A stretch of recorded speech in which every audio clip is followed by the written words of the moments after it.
अपर्णा चौहान जी विदिशा से। महाराज जी आपके चरणों में कोटि कोटि प्रणाम। महाराज जी कभी लगता है प्रभु जैसा रखेंगे वैसा ही रह लेंगे, लेकिन जब संत जन जरूरतमंदों की सेवा की बात आती है तो लगता है धन कमाना चाहिए, लेकिन महाराज जी प्रभु को पाना ही लक्ष्य है। महाराज जी मार्गदर्शन नहीं तो करेंगे। प्रभु के पाने में धन कमाने में दोनों में क्या अंतर हो जाएगा? कुछ नहीं, कोई परेशानी नहीं। ऐसा तो नहीं कहा जा रहा कि प्रभु को पाने के लिए तुम धन कमाना बंद कर दो, ऐसा तो कभी उपदेश नहीं हुआ। आप जो कार्य कर रहे हैं उसमें धन मिलेगा, धन से आपके परिवार का पोषण होगा, ये आपकी भावना है जन समुदाय की सेवा करना, राष्ट्र सेवा करना, जो भी भावना है तो वो भावना प्रभु की भावना कर लीजिए। जन समुदाय के रूप में, परिवार के रूप में प्रभु हैं और उनकी सेवा के लिए इस शरीर से खूब मेहनत करेंगे, धन कमाएंगे धर्म पूर्वक और उनकी सेवा करेंगे और उसका फल होगा प्रभु के चरणों में प्रेम प्राप्त हो। सब कर मांग ही एक फल, राम चरण रति हो। जन सेवा, नौकरी पेशा, घर परिवार के सब कर मांग ही एक फल। हे हरि आपके चरण, हो गया काम। परेशानी कहाँ है? जब हम अपने भोग के लिए कोई वस्तु सोचते हैं वहां परेशानी है। खूब मेहनत करें, खूब कमाएं, बड़े बुजुर्गों की सेवा करें, जो बीमार है कोई औषधि दे दें, जो सर्दी में कांप रहे हैं उनको वस्त्र दे दें। भगवान की ही तो सेवा हो रही। हमें जब परेशानी का शब्द आता है वो अपने लिए आता है। जब हम अपने भोग के लिए करते हैं तब परेशानी होती है। अगर हम इस शरीर को भी अपना भोग ना माने, ये शरीर सेवा का पात्र है, अब इसमें भोजन नहीं देंगे तो कल ये बोल नहीं पाएगा, कल बोल नहीं पाएगा तो ये सेवा नहीं बनेगी। तो हम भोजन पा नहीं रहे, इसको पवा रहे हैं। गाड़ी बहुत बढ़िया है लेकिन उसमें आप डीजल पेट्रोल ना डालिए तो नहीं चलेगा। एक गाड़ी है, गाड़ी में डीजल डालना और स्वयं डीजल पीना अंतर हो गया ना। तो ये हमारा शरीर गाड़ी है, अब इसको थोड़ा घी भी चाहिए, थोड़ा फल भी चाहिए, थोड़ा दूध चाहिए, रोटी दाल चाहिए, स्वस्थ है। अब आप समाज सेवा कीजिए, सबकी ये सवारी है आपकी। अब इसी को भोक्ता बन करके स्वीकार कीजिए। आज ये पाया कल वो पाएंगे, आज ये भोगा कल, इसे यही बंधन है। बस थोड़ा सा समझना है। अगर समझ ठीक हो गई तो सब करते हुए जीवन मुक्त हो जाएगा, और समझ बिगड़ गई तो बात गड़बड़। बातें हाथी पाइए, बातें हाथी पाओ। बात में हाथी इनाम में मिल गया और बात बिगड़ गई तो हाथी के पैर के नीचे दबवा दिया गया। बातें हाथी पाइए और बातें हाथी पाओ। समझ लो बस, जो कार्य बंधन वाला है वही मोक्ष का कारण बन जाएगा, बस समझ लो केवल से। सूरज शर्मा जी देवास से। गुरुदेव राधे राधे। गुरुदेव हमारा प्रश्न है कि जब आत्मा हमारे कर्मों से कोई संबंध नहीं होता तो कर्म फल हमारा सूक्ष्म शरीर भोगता है, उस समय आत्मा कहाँ होता है? क्या हर जन्म में वही आत्मा वही सूक्ष्म शरीर होता है? भजन करो तो समझ में आएगी, अब भजन नहीं करोगे तो फिर परेशानी रहेगी। 100 घड़े रख दो तो सूर्य कितने दिखाई देंगे? 100। 100 घड़े फोड़ दो तो सूर्य में क्या फर्क पड़ेगा? कुछ नहीं। समझ रहे? स्थूल सूक्ष्म कारण ये तीनों शरीर माया रचित हैं। जो हमारा स्वरूप है जिसे हम आत्मा कहते हैं वो भगवद अंश है, चिदानंद। अब चिदानंद का परिचय ही नहीं तो क्या, बस चिदानंद बोल दिया गया। जैसे स्वर्ण की धातु का पता है तो स्वर्ण नाम लेते ही समझ में आ जाएगा ना, चांदी समझ में आ जाएगा। तो चिदानंद, पांच भौतिक तो समझ में आ गया, लेकिन चिदानंद का परिचय नहीं ना। विगत विकार कोई भी, नैनम छिंदन्ति शस्त्राणि नैनम दहाति पावका न चैनम क्लेदेन्त्यापो न शोष्यति मारता। पर हम जलते हैं, क्लेशित होते हैं, मरते हैं और जन्मते हैं। है कौन? अजन्मा, क्लेश रहित, निर्विकार, कोई भी कष्ट हमें छू नहीं सकता। अब कैसे हमको अनुभव होता है? जैसे आत्मा का उदाहरण जैसे में नहीं दिया जा सकता क्योंकि वो अद्वितीय है, पर समझाने के लिए, हम सैया में सुखद एसी रूम में पलंग पे पड़े सो रहे हैं। अब हम देख रहे हैं कि हम एक नदी में गए, फिसल गए, डूब रहे हैं।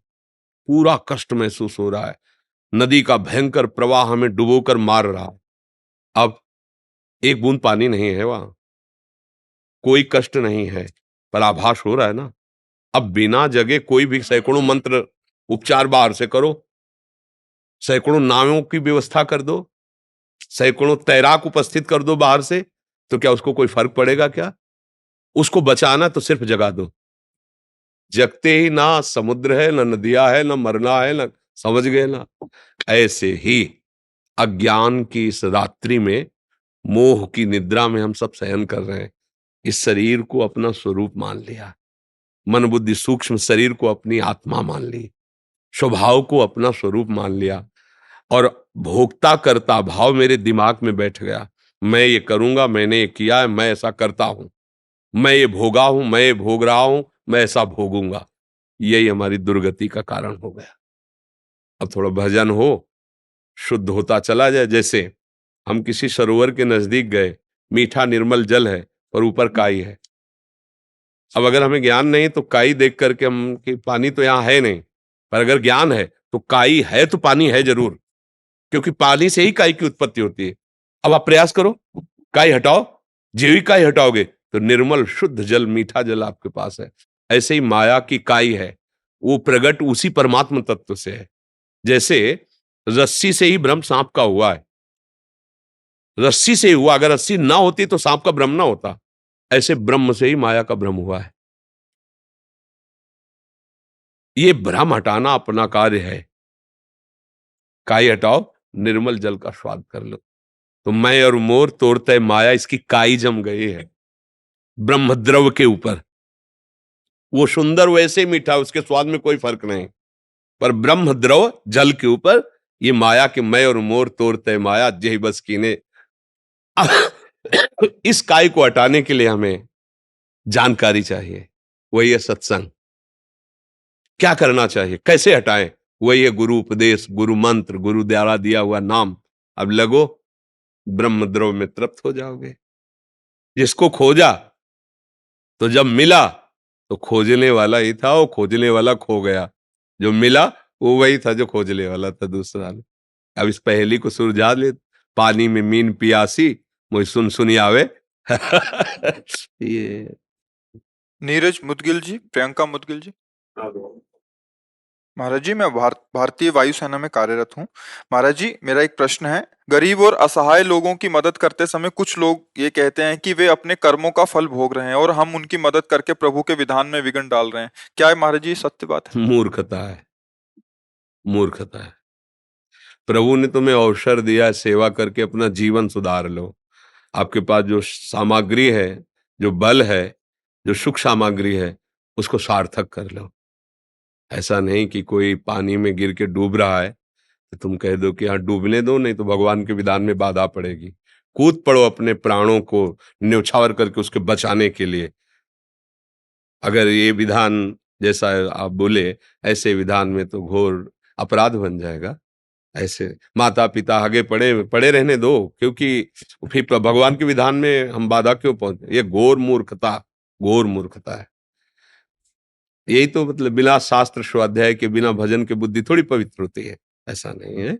हम प्राणपन से दूसरे को सुख पहुंचाने की चेष्टा करें, असफल रहे, फिर प्रारब्ध को बोल सकते हैं कि हमने तो पूरा प्रयास किया किसको बचा ले, हम नहीं बच पाया तो इसके प्रारब्ध में था, भगवान का विधान था। पर जो हमारा प्रयत्न हुआ वो हमारे मंगल के लिए निश्चित हो गया है। वो हमारे हमको बचा लेगा, वो हमारा मंगल कर देगा। ये बिल्कुल मूर्खता की बात है, बिल्कुल मूर्खता कि इसमें 1% भी विचारणीय विषय नहीं, पूरी मूर्खता की बात है। फिर तुम्हारे ऊपर कौन कृपा करेगा? तुम्हारे ऊपर फिर तुम भी तो अपने कर्मों का भोग भोगोगे। फिर न प्रभु देखेगा और न कोई विधान देखेगा। फिर ये बहुत मूर्खता की बात है। ऐसा नहीं, मन वचन कर्म से परहित सरिस धर्म नहीं भाई, पर पीड़ा सम नहीं अघमाई। दूसरे को हित करने के बराबर कोई बड़ा धर्म नहीं है। कोई भूखा है, कोई प्यासा है, कोई बीमार है, ऐसी परिस्थिति है। यही ऐसी परिस्थिति वाले जो है ना, जैसे एक्सीडेंट हुआ, कोई रोड में तड़प रहा है, और तुम्हारा जब अगली बार होगा तो तुम भी तड़पोगे, कोई पानी देने वाला नहीं मिलेगा, क्योंकि तुम ऐसे विचार वाले हो। ऐसा नहीं, गाड़ी रोकिए, हो सके तुरंत उनको गोद में उठाइए, अस्पताल ले जाइए, पैसा लगाइए। वो भगवान देख रहा है, वो जब हिसाब देगा ना तो आप वास्तविक धनी हो जाओगे, वास्तविक आनंद। ये नहीं देखना कि मैं इस पर पैसा क्यों लगाऊं। जैसे मेरा भाई हो, अगर वो दशा जो प्राप्त है सामने वाले कि मेरा भाई होता, मेरा बेटा होता, मेरे बहनोई होते, मेरा रिश्तेदार होता, तो हम क्या करते? कूद पड़ते। ऐसे ही कूद पड़ना चाहिए। जो होगा वो बाद में देखेंगे, पहले गोद में लेके इसको दुख निवारण के लिए हम, वो पुलिस हमें करेगी क्या, ये हमें कुछ नहीं सोचना। हमें बिल्कुल धर्म में ये विचार नहीं होता, ये स्वार्थ बुद्धि वालों का उपदेश है, इसलिए ऐसे विचारों का त्याग कर देना चाहिए, सुनना ही नहीं चाहिए। मूढ़ लोग हैं, जैसे किसी को भूत चढ़ जाए ना, कुछ भी बोलता है, ऐसे ही भूत चढ़ा हुआ वचन है। जी। सुमित जोशी जी, गुरुदेव आपके चरणों में कोटि कोटि प्रणाम। गुरुदेव, जैसे नाम जप के बारे में कहा जाता है कि भाव कुभाव अनक आलसु हूँ, नाम जपत मंगल दिशि दसहूं, तो गुरु मंत्र जप करते समय हमसे मंत्राकार वृत्ति नहीं हो पाती एवं मन को गिनती अथवा समय में बांधकर ड्यूटी की तरह गुरु आज्ञा का निर्वाह किया हाँ, जाता है। इससे भी ठीक हो जाएगा। पहली यही प्रक्रिया है। पहले तो किसी का भी मन नहीं लगता, क्योंकि दुर्वासना स्फुरित होना, स्फुरित होकर संकल्प बनना, संकल्प के साथ क्रियाओं में उतर जाना, यही सब होता रहा है, तो उसका अभ्यास है।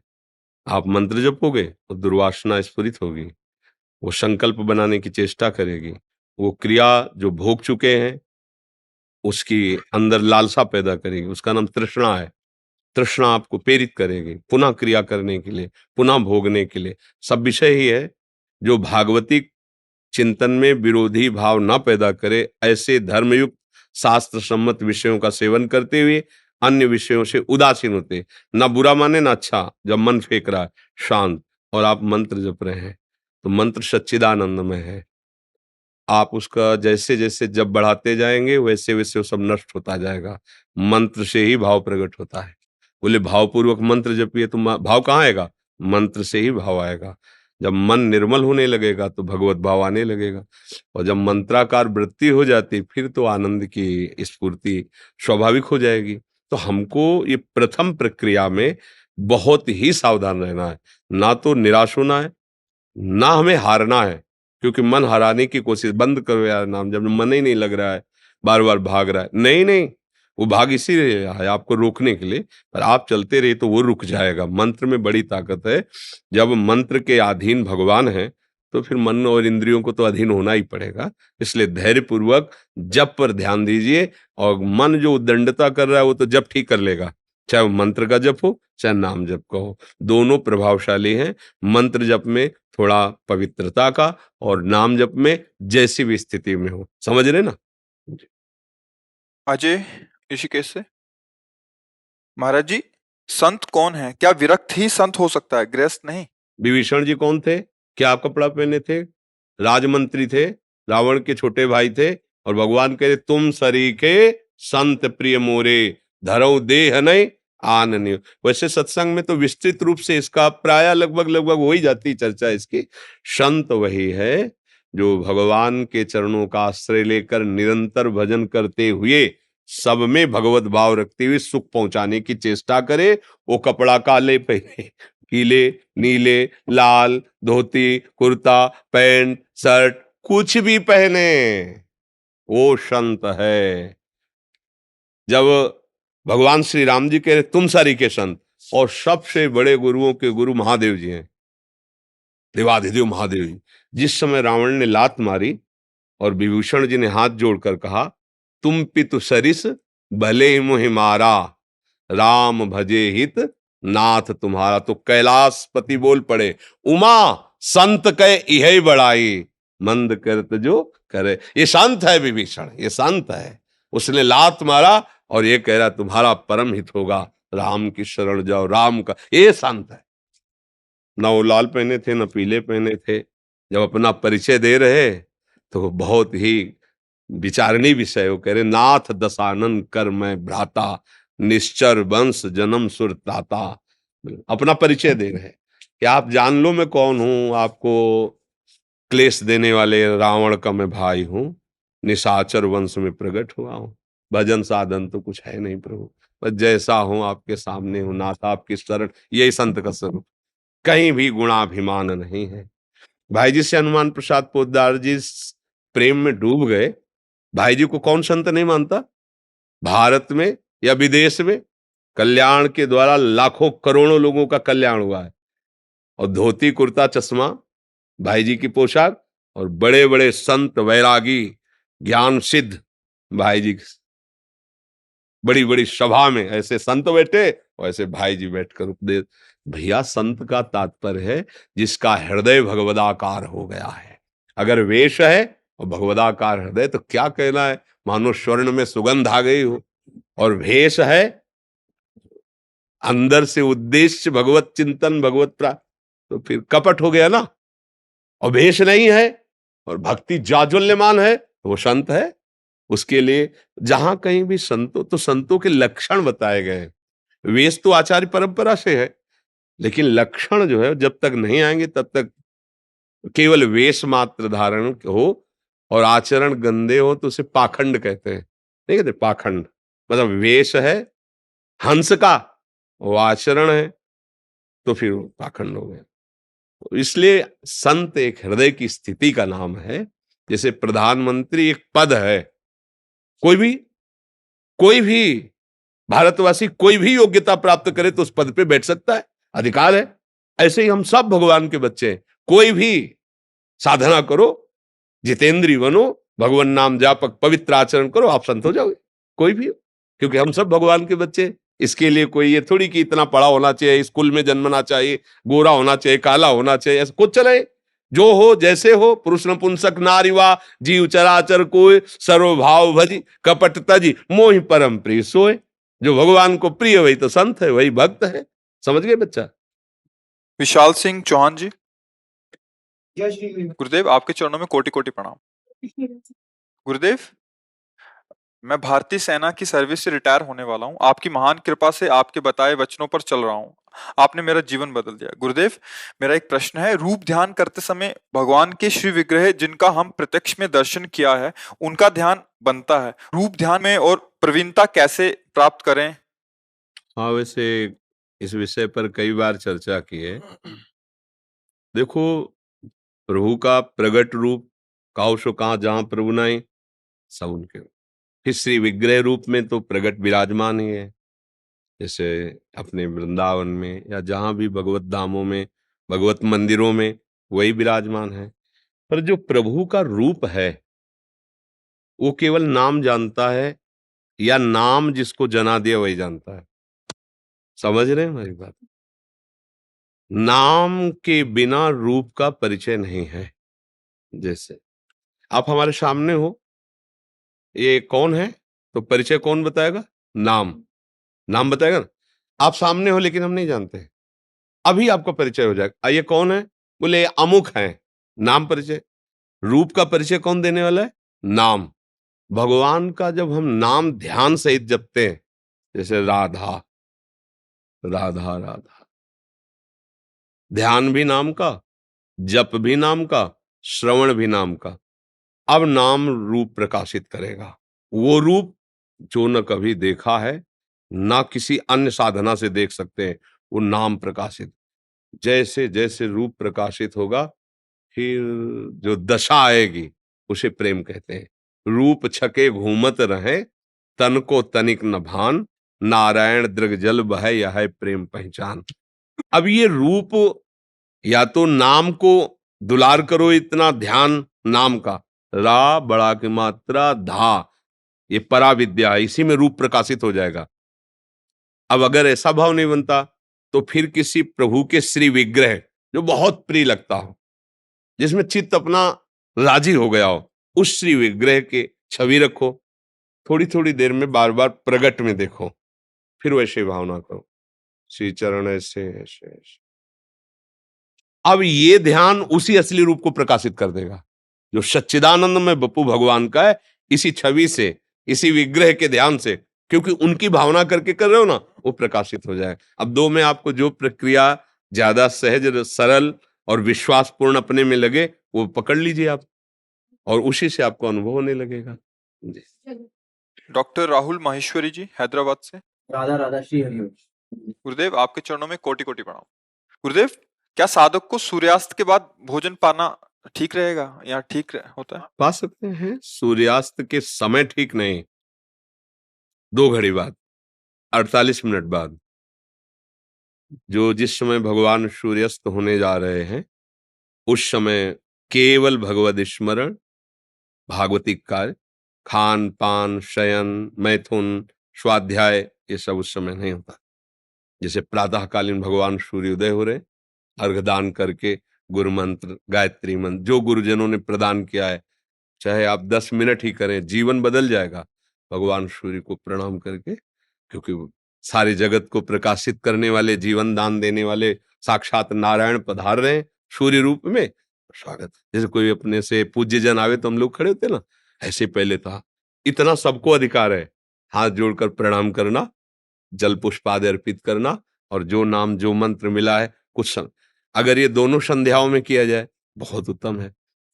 भोजन की मध्याह्न समय में ठीक 12 बजे, ठीक संध्या के समय, ठीक शाम संध्या के समय, इस समय भोजन के लिए रोका गया है। जैसे ठीक 12 का समय हो रहा है तो मध्याह्न संध्या है, उस समय चाहे 5 मिनट से सही भगवत स्मरण करते हुए 12:10 पे पा लो, या 12 में 10 कम है और आप पा चुके, ऐसा कर लो। जो अगर शास्त्रीय पद्धति है तो ये संध्या काल है, संध्या काल में भगवत मंत्र स्मरण करने का आदेश दिया है। जो त्रिकाल संध्या करते हैं तो मध्याह्न संध्या भी करते हैं ना, तो इसलिए प्रातः, मध्याह्न, सायं इस समय भोजन आदि ना, उससे अलग। अगर आप 12 में 10 कम है और आप प्रसाद पा चुके, ठीक है, आप बैठ करके नाम जप कीजिए या सेव, ठीक उस समय। लेकिन जो संसार में रत हैं उनको इन सब बातों का कहाँ, वो तो ये ध्यान ही नहीं देते हैं ना। पर जो भगवत मार्ग में चलना चाहते हैं उनको ध्यान देना चाहिए। जैसे संध्या का समय हो रहा है उस समय फिर कोई ऐसे वैसे आचरण नहीं होने चाहिए, खान पान भी नहीं। उस समय ध्यान का विषय होता है कि आप 10 मिनट ही सही बैठ करके भगवान नाम स्मरण कीजिए, ध्यान कीजिए, जीवन मंगल में हो जाएगा। जी जी, कुछ भक्तों ने आपके श्रीमुख से नाम चाहा है महाराज। हाँ, राधा राधा राधा वल्लभ श्री हरिवंश ये रखते हैं जो आप लोगों को प्रिय लगे, जो गुरुदेव ने दिया है। खूब श्रद्धा पूर्वक नाम जप करो, अच्छा आहार करो, स्वस्थ रहने के लिए व्यायाम भी आवश्यक है। गृहस्थ भले ब्याह भले हो गया है, लेकिन ब्रह्मचर्य आपका जीवनी शक्ति है, जितना बचा सको उसको संयम में रखते हुए सतमार्ग में चलो, भगवान आपका मंगल करेंगे। नाम जप सबका मंगल करता है। कोई है तो वो जो है तामन का तुलसी चढ़वावे, तामन को अभिषेक करावे, तो ये जायज है कि का हो जाना। तुलसी शालिग्राम और श्री राधा वल्लभ जी बिहारी जो राधा रमण इनके चरणों, इन्हीं के चरणों में चढ़ते हैं। बकाया जैसे अपने लोगों को तुलसी मिले तो प्रसादी, अमनिया तुलसी का अधिकार तो है ही नहीं। तुलसी जब प्रसादी मिले तो घ्राणेन्द्रिय में रख के मस्तक पे रखी जाती है। अभी तक हमने जो संतों में सुना है, और ऐसा तुलसी जी भगवान हरिप्रिया है। वैसे शास्त्रीय और भावात्मक दोनों में, अब जैसे कोई तुलसी जी लावे तो हम पहले पूछेंगे कि अमनिया या प्रसादी। अगर कहेंगे अमनिया तो तत्काल लेके पहले श्री जी के चरणों में चढ़ेगी, फिर अगर वो प्रसादी है तो माथे में सर पे, और उसे फिर अपने पूज्य स्थान में रख के फिर यमुना रसरानी में। कि आज तक हमने जो गुरुजनों को, महापुरुषों को देखा कि वो ऐसे ही किए हैं, चरणों में तो श्री जी के चढ़ता है, लालजू के चरणों में तुलसी जी चढ़ती है। आप सबका आशीर्वाद, धन्यवाद। श्री हरि जय जय। हाँ, जय जय गिरिराज जी की। आओ महाराज जी, विराज। धन्यवाद। बाबा माता जी आइए, माता जी की बड़ी इच्छा है दर्शन करने की आपकी।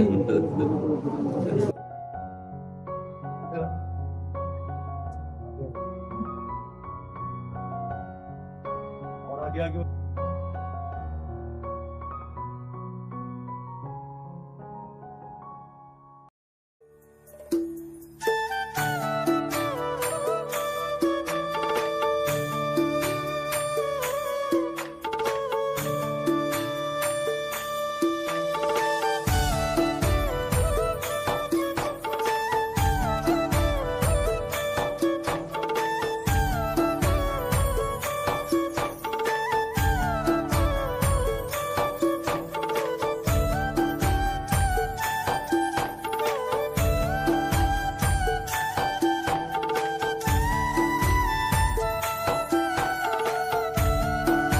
संत भगवान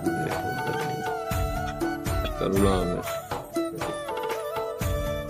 संत भगवान को एक माला पहना दो।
राधा राधा राधा राधा राधा।